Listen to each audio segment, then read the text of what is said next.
Hi guys, ನಮಸ್ತೆ. Welcome to my channel solution for success. Tech news episode 147ಗೆ ಎಲ್ಲರಿಗೂ ಕೂಡ ಸ್ವಾಗತ. ಇವತ್ತಿನ ಟೆಕ್ ನ್ಯೂಸ್ ನೋಡ್ಕೊಂಡ್ರೆ ಮೊದಲನೇ ನ್ಯೂಸ್ ಬಂದ್ಬಿಟ್ಟು ನಮಗೆ ಬೌನ್ಸ್ ಇಂದ ಆದ್ರೆ ಇದೆ. ಬೌನ್ಸ್ ಈ ಹೆಸರನ್ನ ಎಲ್ಲರೂ ಕೂಡ ಕೇಳೇ ಇರ್ತೀರಾ. ಸೊ ಈ ಕಂಪ್ನಿಯವ್ರು ಏನ್ ಮಾಡ್ತಾರೆ ಅಂದ್ರೆ ಸ್ಕೂಟೀಸ್ ಗಳನ್ನ ಕೊಡ್ತಾ ಇರ್ತಾರೆ. ಸೊ ನಿಮಗೆ ಎಲ್ಲಿಂದ ಬೇಕೋ ಅಲ್ಲಿ ಪಿಕ್ ಮಾಡ್ಕೊಂಡು ಆಮೇಲೆ ಎಲ್ಲಿ ಬೇಕಾದ್ರೂ ನೀವು ಡ್ರಾಪ್ ಆದ್ರೆ ಮಾಡ್ಬೋದು. ಇವಾಗ ಈ ಕಂಪ್ನಿಯವರು ಎಲೆಕ್ಟ್ರಿಕ್ ಸ್ಕೂಟರ್ಸ್ ನ ನಮ್ಮ ಇಂಡಿಯಾದಲ್ಲಾದ್ರೆ ಲಾಂಚ್ ಮಾಡ್ತಾ ಇದ್ದಾರೆ. ಓಲಾ ಸ್ಕೂಟರ್ಸ್ ಗೆ ಕಾಂಪಿಟೇಷನ್ ಕೊಡ್ತೀವಿ ಅಂತ ಹೇಳ್ಬಿಟ್ಟು ಬೌನ್ಸ್ ಅವರಾದ್ರೆ ಹೇಳ್ತಾ ಇದ್ದಾರೆ. ಡಿಸೈನ್ ಕೂಡ ತುಂಬಾನೇ ಚೆನ್ನಾಗಿದೆ. ಹಾಗೆ ಬಂದ್ಬಿಟ್ಟು ಪ್ರೀ ಬುಕಿಂಗ್ಸ್ ನ ಇವರು ಡಿಸೆಂಬರ್ ತಿಂಗಳಲ್ಲಾದ್ರೆ ತಗೊಂತಾ ಇದ್ದಾರೆ. ಹಾಗೆ ಬಂದ್ಬಿಟ್ಟು ಜನವರಿ ತಿಂಗಳಲ್ಲಿ ಡೆಲಿವರಿ ಕೊಡ್ತಾರೆ ಅಂತ ಹೇಳ್ಬಿಟ್ಟು ನ್ಯೂಸ್ ಆದ್ರೆ ಬರ್ತಾ ಇದೆ. ಇನ್ನು ಅಫಿಷಿಯಲ್ ಆಗಿ ಕನ್ಫರ್ಮ್ ಆದ್ರೆ ಆಗಿಲ್ಲ. ಒಂದು ಸಲ ಚಾರ್ಜ್ ಮಾಡಿದ್ರೆ 80 to 85 ಕಿಲೋಮೀಟರ್ಸ್ ರನ್ ಆಗುತ್ತೆ ಅಂತ ಹೇಳ್ಬಿಟ್ಟಾದ್ರೆ ಗೊತ್ತಾಗ್ತಾ ಇದೆ. ಸೊ ಪ್ರೈಸ್ ನೋಡ್ಕೊಂಡ್ರೆ 50,000 ಒಳಗಿರುತ್ತೆ ಅಂತ ಹೇಳ್ಬಿಟ್ಟಾದ್ರೆ ಗೊತ್ತಾಗ್ತಾ ಇದೆ. ಓಲಾ ಕಂಪ್ನಿಯವರು 1,30,30,000 ಹಾಗೆ ಬಂದ್ಬಿಟ್ಟು 1.5 ಲಕ್ಷಕ್ಕೇನೋ ಲಾಂಚ್ ಮಾಡಿದ್ರು. ಇವಾಗ ಬೌನ್ಸ್ ಕಂಪ್ನಿಯವರು 50,000 ರಿಂದ 60,000 ಮಧ್ಯದಲ್ಲಿ ಈ ಒಂದು ಸ್ಕೂಟಿನ ಲಾಂಚ್ ಆದ್ರೆ ಮಾಡ್ತಾ ಇದ್ದಾರೆ. ಸೊ ನೋಡೋಣಂತೆ ಬೌನ್ಸ್ ಕಂಪ್ನಿಯವರು ಯಾವಾಗ ಎಲೆಕ್ಟ್ರಿಕ್ ಸ್ಕೂಟರ್ ನ ನಮ್ಮ ಇಂಡಿಯಾದಲ್ಲಿ ಲಾಂಚ್ ಮಾಡ್ತಾರೆ ಅಂತ. ನ್ಯೂಸ್ ನೋಡ್ಕೊಂಡ್ರೆ ನಮಗೆ ಒನ್ ಪ್ಲಸ್ ಇಂದ ಆದ್ರೆ ಇದೆ. ಒನ್ ಪ್ಲಸ್ 10 ಸೀರೀಸ್ ಇವಾಗ ಮತ್ತೆ ಸ್ಪಾಟ್ ಆದ್ರೆ ಆಗಿದೆ. ಸೊ ಇವಾಗ ಬರ್ತಾ ಇರೋ ರೂಮರ್ಸ್ ನೋಡ್ಕೊಂಡ್ರೆ ಚೈನಾದಲ್ಲಿ ಈ ಮೊಬೈಲ್ ನ ಜನವರಿ ತಿಂಗಳಲ್ಲಿ ಇಲ್ಲ ಅಂದ್ರೆ ಫೆಬ್ರವರಿ ತಿಂಗಳಲ್ಲಿ ಲಾಂಚ್ ಮಾಡ್ತಾರೆ ಅಂತ ಹೇಳ್ಬಿಟ್ಟು ನ್ಯೂಸ್ ಆದ್ರೆ ಬರ್ತಾ ಇದೆ. ಹಾಗೆ ಬಂದ್ಬಿಟ್ಟು ನಮ್ಮ ಇಂಡಿಯಾದಲ್ಲಿ ಏಪ್ರಿಲ್ ತಿಂಗಳಲ್ಲಿ ಲಾಂಚ್ ಮಾಡ್ತಾರೆ ಅಂತ ಹೇಳ್ಬಿಟ್ಟಾದ್ರೆ ಗೊತ್ತಾಗ್ತಾ ಇದೆ. ಇನ್ನ ಈ ಮೊಬೈಲ್ ಅಲ್ಲಿ ಯೂಸ್ ಮಾಡಿರೋ ಪ್ರೊಸೆಸರ್ ಬಂದ್ಬಿಟ್ಟು ಸ್ನ್ಯಾಪ್ ಡ್ರ್ಯಾಗನ್ 898 ಪ್ರೊಸೆಸರ್ ನಾದ್ರೆ ಯೂಸ್ ಮಾಡಿದ್ದಾರೆ. ನೆಕ್ಸ್ಟ್ ಇಯರ್ ಫ್ಲಾಗ್ಶಿಪ್ ಮೊಬೈಲ್ ಅಂತಾನೆ ಹೇಳ್ಬೋದು. ನೋಡ್ರಿ, ನಮ್ಮ ಇಂಡಿಯಾದಲ್ಲಿ ಲಾಂಚ್ ಮಾಡಬೇಕು ಅಂದ್ರೆ ಎಷ್ಟು ಲೇಟ್ ಆಗಿ ಲಾಂಚ್ ಮಾಡ್ತಾರೆ ಅಂತ. ಒನ್ ಪ್ಲಸ್ ಅವರೇ ಅಲ್ಲ, ಎಲ್ಲ ಕಂಪ್ನಿಯವರು ಅಷ್ಟೇ. ಫಸ್ಟ್ ಚೈನಾದಲ್ಲಿ ಲಾಂಚ್ ಮಾಡ್ತಾರೆ, ಆಮೇಲೆ ನಮ್ಮ ಇಂಡಿಯಾದಲ್ಲಾದ್ರೆ ಲಾಂಚ್ ಮಾಡ್ತಾರೆ. ಸೊ ಯಾವ ಕಂಪ್ನಿಯವರು ಕೂಡ ಫಸ್ಟ್ ನಮ್ಮ ಇಂಡಿಯಾದಲ್ಲಿ ಲಾಂಚ್ ಮಾಡೋದಿಲ್ಲ. ಏನೋ ರೇರು, ಅವ್ರಿಗೆ ಏನಾದ್ರು ಒಂದ್ ಸ್ವಲ್ಪ ಇಷ್ಟ ನಮ್ಮ ಇಂಡಿಯಾ ಮೇಲೆ ಇಷ್ಟ ಬಂತು ಅಂದ್ರೆ ಆವಾಗ ನಮ್ಮ ಇಂಡಿಯಾದಲ್ಲಿ ಲಾಂಚ್ ಮಾಡ್ಬಿಟ್ಟು ಆಮೇಲೆ ಬೇರೆ ಕಂಟ್ರೀಸ್ ಅಲ್ಲಿ ಲಾಂಚ್ ಮಾಡ್ತಾರೆ.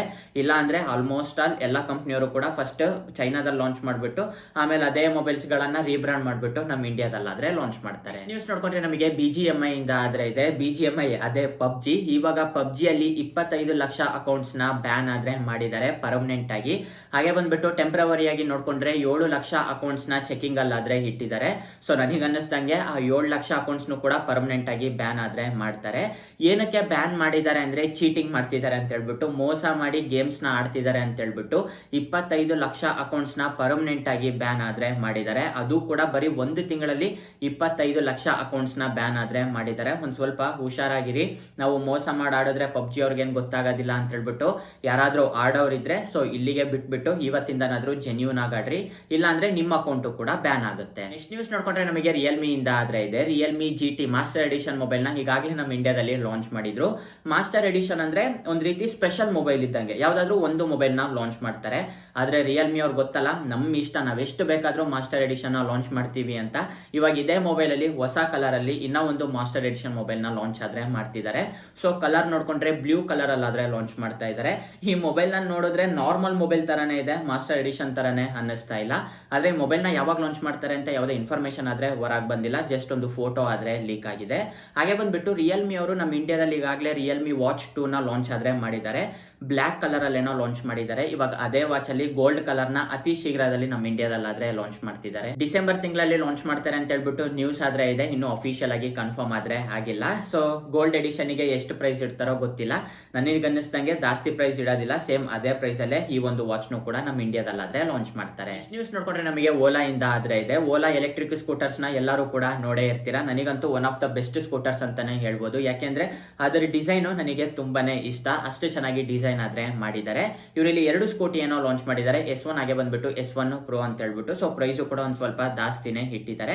ಆದ್ರೆ ಫೀಚರ್ಸ್ ಅಂತೂ ತುಂಬಾನೇ ಚೆನ್ನಾಗಿದೆ. ಇವಾಗ ಓಲಾ ಕಂಪ್ನಿಯವರು 9 ಸ್ಕೂಟೀಸ್ ಗಳನ್ನ, ಕಸ್ಟಮೈಸ್ಡ್ ಸ್ಕೂಟೀಸ್ ನ ನೆದರ್ಲ್ಯಾಂಡ್ ಎಂಬೆಸಿ ಆಫ್ ಇಂಡಿಯಾ ಅವರಿಗಾದ್ರೆ ಕೊಟ್ಟಿದ್ದಾರೆ. ಸೊ ಇವ್ರ ಕಂಪ್ನಿ, ಸೊ ಎಂಬೆಸಿ ಬಂದ್ಬಿಟ್ಟು ನಮ್ಮ ಇಂಡಿಯಾದಲ್ಲೇ ಇದೆ.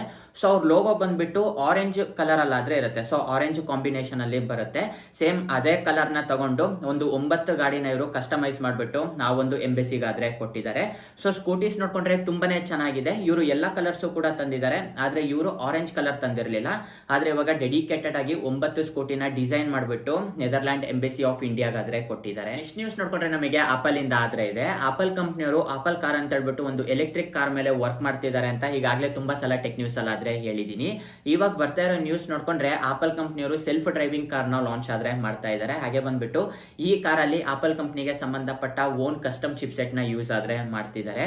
ಈ ಕಾರ್ನ 2025ರಲ್ಲಿ ಲಾಂಚ್ ಆದ್ರೆ ಮಾಡ್ತಾ ಇದ್ದಾರೆ. ಸೆಲ್ಫ್ ಡ್ರೈವಿಂಗ್ ಕಾರ್ ಅಂದ್ರೆ ಇವಾಗ ಟೆಸ್ಲಾ ಕಾರ್ಸ್ ನ ನೋಡಿರ್ತೀರಾ, ಆಟೋ ಪೈಲಟ್ ಅಂತ ಹೇಳ್ಬಿಟ್ಟು ಒಂದು ಫೀಚರ್ ಇರುತ್ತೆ. ಸೊ ನೀವು ಜಸ್ಟ್ ಲೊಕೇಶನ್ ನ ಸೆಟ್ ಮಾಡಿ ಬಿಟ್ರೆ ಅದೇ ನಿಮ್ಮನ್ನ ಕರ್ಕೊಂಡು ಹೋಗ್ಬಿಟ್ಟು ಬಿಡುತ್ತೆ. ನೀವು ಡ್ರೈವಿಂಗ್ ಮಾಡೋ ಅವಶ್ಯಕತೆನೇ ಇರೋದಿಲ್ಲ, ಆರಾಮಾಗಿ ಬೇಕಂದ್ರೆ ನೀವು ಮಲ್ಕೋಬಹುದು. ಇವಾಗ ಅದೇ ಒಂದು ಫೀಚರ್ ನ ಆಪಲ್ ಕಂಪ್ನಿಯವರು ಕೂಡ ಅವ್ರ ಕಾರಲ್ಲಿ ಯೂಸ್ ಆದ್ರೆ ಮಾಡ್ತಿದ್ದಾರೆ. ಆದ್ರೆ ಟೆಸ್ಲಾ ಕಾರ್ಸ್ ಅಲ್ಲಿ ಸ್ಟೇರಿಂಗು ಕೂಡ ಇರುತ್ತೆ. ನೀವು ಬೇಕಂದ್ರೆ ಆರಾಮಾಗಿ ಮ್ಯಾನ್ಯುಯಲ್ ಆಗಿನೂ ಕೂಡ ಡ್ರೈವ್ ಮಾಡ್ಕೊಂಡು ಹೋಗ್ಬೋದು, ಇಲ್ಲಾಂದ್ರೆ ನೀವು ಆಟೋ ಪೈಲಟ್ ಫೀಚರ್ ಆನ್ ಮಾಡ್ಕೊಂಡು ಕೂಡ ಹೋಗ್ಬೋದು. ಆದ್ರೆ ಆಪಲ್ ಕಂಪ್ನಿಯವರು ಹೇಳ್ತಾ ಇರೋದೇನು ಅಂದ್ರೆ ನಾವು ಕಂಪ್ಲೀಟ್ ಆಗಿ ಸೆಲ್ಫ್ ಡ್ರೈವಿಂಗ್ ಕಾರ್ನ ತರ್ತೀವಿ, ಈ ಕಾರಲ್ಲಿ ಸ್ಟೇರಿಂಗ್ ಇರಲ್ಲ ಅಂತ ಹೇಳ್ಬಿಟ್ಟಾದ್ರೆ ಹೇಳ್ತಿದ್ದಾರೆ. ಕಾರಲ್ಲಿ ಸ್ಟೇರಿಂಗೇ ಇರಲ್ಲಂತೆ, ಆರಾಮಾಗಿ ನೀವು ಮಲ್ಕಂಡೆ ಹೋಗ್ಬೋದು. ಆಕ್ಸಿಡೆಂಟ್ ಆದ್ರೂ ಕೂಡ ಕೇಳೋರು ಇರೋದಿಲ್ಲ. ಏನೇನ್ ಮಾಡ್ತಾರೋ ಇವರು ಲಾಂಚ್ ಮಾಡೋವರೆಗೂ ಇದ್ರ ಬಗ್ಗೆ ಕಂಪ್ಲೀಟ್ ಇನ್ಫಾರ್ಮೇಶನ್ ಆದ್ರೆ ಗೊತ್ತಾಗೋದಿಲ್ಲ.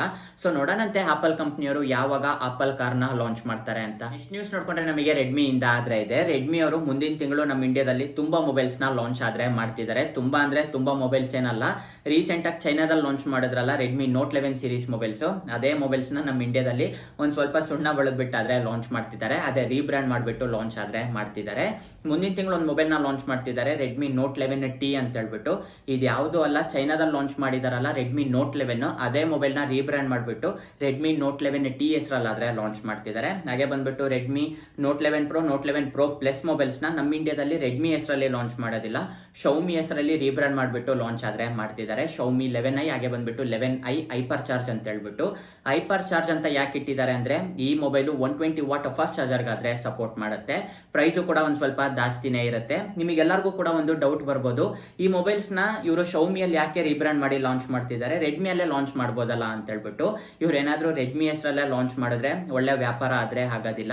ಅದೇ ಶೌಮಿ ಹೆಸರಲ್ಲಿ ಲಾಂಚ್ ಮಾಡಿದ್ರೆ ಒಂದ್ 3-4 ಸಾವಿರ ಜಾಸ್ತಿ ಇಟ್ಬಿಟ್ಟು ಒಳ್ಳೆ ವ್ಯಾಪಾರ ಆದ್ರೆ ಮಾಡ್ಕೋಬಹುದು.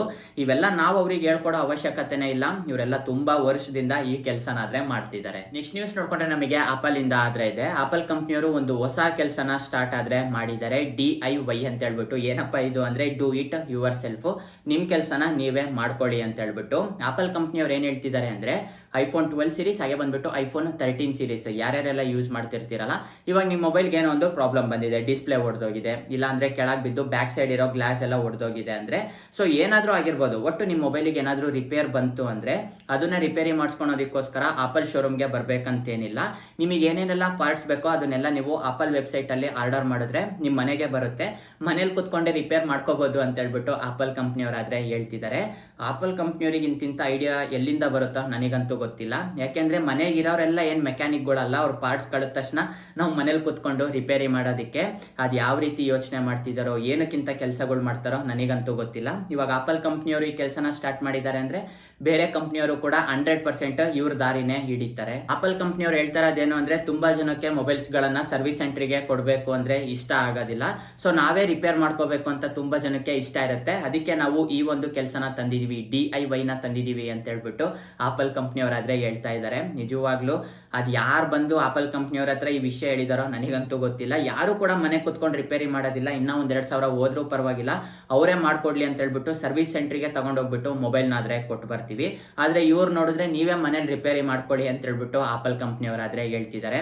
ಇಷ್ಟು ದಿವಸ ಬಾಕ್ಸ್ ಅಲ್ಲಿ ಇಯರ್ಫೋನ್ಸ್ ನ ತಗೋದ್ರು, ಅಡಾಪ್ಟರ್ ನ ತಗೋದ್ರು, ಎಲ್ಲಾನು ತಗೋದ್ರು. ಇನ್ಮೇಲಿಂದ ಬಾಕ್ಸ್ ಮೇಲೆ ಹಾಕ್ತಾರೆ, ಮೊಬೈಲ್ ಏನಾದ್ರೂ ಒಡೆದೋಯ್ತು ಅಂದ್ರೆ ನೀವೇ ಮನೇಲಿ ಕುತ್ಕೊಂಡು ರಿಪೇರಿ ಮಾಡ್ಕೋಬೇಕು, ಇಲ್ಲ ಅಂದ್ರೆ ಅದಕ್ಕೂ ಕೂಡ ನೀವು ಎಕ್ಸ್ಟ್ರಾ ಸಬ್ಸ್ಕ್ರಿಪ್ಷನ್ ತಗೋಬೇಕು, ಇಲ್ಲ ಏನಾದ್ರೂ ಇನ್ಶೂರೆನ್ಸ್ ತಗೋಬೇಕು ಅಂತ ಅದನ್ನು ಕೂಡ ಆಪಲ್ ಕಂಪ್ನಿಯವರು ಇಟ್ರು ಕೂಡ ಇಡ್ತಾರೆ. ನೆಕ್ಸ್ಟ್ ನ್ಯೂಸ್ ನೋಡ್ಕೊಂಡ್ರೆ ನಮಗೆ ಮಣಿಪುರಿಂದ ಆದ್ರೆ ಇದೆ. ಮಣಿಪುರಲ್ಲಿ ಒಬ್ಬ ಹುಡುಗ ಐರನ್ ಮ್ಯಾನ್ ಸೂಟ್ ನ ಕ್ರಿಯೇಟ್ ಮಾಡಿದ್ದಾನೆ. ಇವನು ಯಾವ ಕಾಲೇಜ್ಗೂ ಕೂಡ ಹೋಗಿಲ್ಲ, ಮನೇಲಿ ಕುತ್ಕೊಂಡೆ ಐರನ್ ಮ್ಯಾನ್ ಸೂಟ್ ನ ಆದ್ರೆ ಕ್ರಿಯೇಟ್ ಮಾಡಿದ್ದಾನೆ. ಅದು ಕೂಡ ಸ್ಕ್ರಾಪ್ ಇಂದ, ವೇಸ್ಟ್ ಇಂದ ಈ ಒಂದು ಸೂಟ್ ನ ಕ್ರಿಯೇಟ್ ಆದ್ರೆ ಮಾಡಿದ್ದಾನೆ. ತುಂಬಾನೇ ಚೆನ್ನಾಗಿದೆ. ಈ ಒಂದು ಸೂಟ್ ನ ಇವಾಗ ಮಹೀಂದ್ರ ಕಂಪ್ನಿಯವರಾದ್ರೆ ನೋಡಿದ್ದಾರೆ. ಸೊ ಮಹೀಂದ್ರ ಕಂಪ್ನಿಯವ್ರು ಹೇಳ್ತಾರೆ ಅದೇನು ಅಂದ್ರೆ ಈ ಹುಡುಗನ ಹೆಸರು ಬಂದ್ಬಿಟ್ಟು ಪ್ರೇಮ್ ಅಂತ ಹೇಳ್ಬಿಟ್ಟು. ಈ ಹುಡುಗಂಗೆ ಹಾಗೆ ಬಂದ್ಬಿಟ್ಟು ಇವ್ರ ಅಣ್ಣ ತಮ್ಮಂದ್ರಿಗೂ ಕೂಡ ನಾವು ಫ್ರೀ ಎಜುಕೇಶನ್ ಕೊಡ್ತೀವಿ ಅಂತ ಹೇಳ್ಬಿಟ್ಟು ಮಹೀಂದ್ರ ಕಂಪ್ನಿಯವರಾದ್ರೆ ಹೇಳ್ತಿದ್ದಾರೆ. ಇವಾಗ ಈ ಹುಡುಗಂಗೆ ಹೈದರಾಬಾದ್ ಮಹೀಂದ್ರ ಯೂನಿವರ್ಸಿಟಿಯಲ್ಲಿ ಫ್ರೀ ಎಜುಕೇಶನ್ ಆದ್ರೆ ಕೊಡ್ತಿದ್ದಾರೆ. ಗ್ರೇಟ್ ಅಂತಾನೆ ಹೇಳ್ಬೋದು, ಯಾಕೆಂದ್ರೆ ಅವನೇನೋ ಒಂದ್ ಸ್ವಲ್ಪ ಕ್ರಿಯೇಟ್ ಮಾಡಿದ್ದಾನೆ, ಸ್ವಲ್ಪ ಅಲ್ಲ ದೊಡ್ಡದೇ ಕ್ರಿಯೇಟ್ ಮಾಡಿದ್ದಾನೆ. ಸೊ ಕ್ರಿಯೇಟ್ ಮಾಡಿದಿಕ್ಕೆ ಅವನಿಗೆ ಫ್ರೀ ಎಜುಕೇಶನ್ ಆದ್ರೆ ಕೊಟ್ಟಿದ್ದಾರೆ. ನೆಕ್ಸ್ಟ್ ನ್ಯೂಸ್ ನೋಡ್ಕೊಂಡ್ರೆ ನಮಗೆ ಓಪೋ ಇಂದ ಆದ್ರೆ ಇದೆ ಓಪೋ ರೆನೋ 7 ಸೀರೀಸ್ ಮೊಬೈಲ್ಸ್ ಇವಾಗ ಗೀಗ್ ಬೆಂಚ್ ಅಲ್ಲಿ ಆದ್ರೆ ಸ್ಪಾಟ್ ಆಗಿದೆ. ಇಲ್ಲಿ ನೋಡ್ಕೊಂಡ್ರೆ ಒಳ್ಳೆ ಸ್ಕೋರ್ ಮಾಡಿದೆ ಅಂತಾನೆ ಹೇಳ್ಬೋದು. ಸಿಂಗಲ್ ಕೋರ್ ಅಲ್ಲಿ 828 ಸ್ಕೋರ್ ಮಾಡಿದ್ರೆ ಮಲ್ಟಿ ಸ್ಕೋರ್ ಅಲ್ಲಿ 2547 ಆದ್ರೆ ಸ್ಕೋರ್ ಮಾಡಿದೆ. ಹಾಗೆ ಬಂದ್ಬಿಟ್ಟು ಓಪೋ ರೆನೋ 7 ಈ ಮೊಬೈಲ್ ಗೆ ಸಂಬಂಧಪಟ್ಟ ಒಂದು ಲೈವ್ ಇಮೇಜ್ ಆದ್ರೆ ಹೊರಗೆ ಬಂದಿದೆ. ಇಲ್ಲಿ ನೋಡ್ಕೊಂಡ್ರೆ ಬ್ಯಾಕ್ ಸೈಡ್ ನಮಗೆ ಮೊಬೈಲ್ ಯಾವ ರೀತಿ ಇರುತ್ತೆ ಅಂತ ಹೇಳ್ಬಿಟ್ಟಾದ್ರೆ ಗೊತ್ತಾಗ್ತಾ ಇದೆ. ಸೊ ಡಿಫ್ರೆಂಟ್ ಡಿಸೈನ್ ಇಂದ ತಂದಿದ್ದಾರೆ ಅಂತಾನೆ ಹೇಳ್ಬೋದು. ಕ್ಯಾಮ್ರಾ ಮಾಡ್ಯೂಲ್ ತುಂಬಾನೇ ಡಿಫ್ರೆಂಟ್ ಆಗಿದೆ, ಡಿಫ್ರೆಂಟ್ ಆಗಿ ಡಿಸೈನ್ ಆದ್ರೆ ಮಾಡಿದ್ದಾರೆ.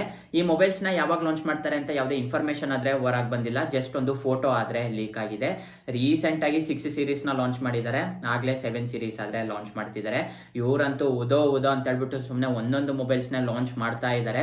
ಇನ್ನ ಯಾವಾಗ ಲಾಂಚ್ ಮಾಡಿದೀವಿ, ಇನ್ನ ಎಷ್ಟು ದಿವಸ ಟೈಮ್ ತಗೊಂಡು ಲಾಂಚ್ ಮಾಡ್ಬೇಕಂತನೂ ಕೂಡ ಗೊತ್ತಿಲ್ಲ.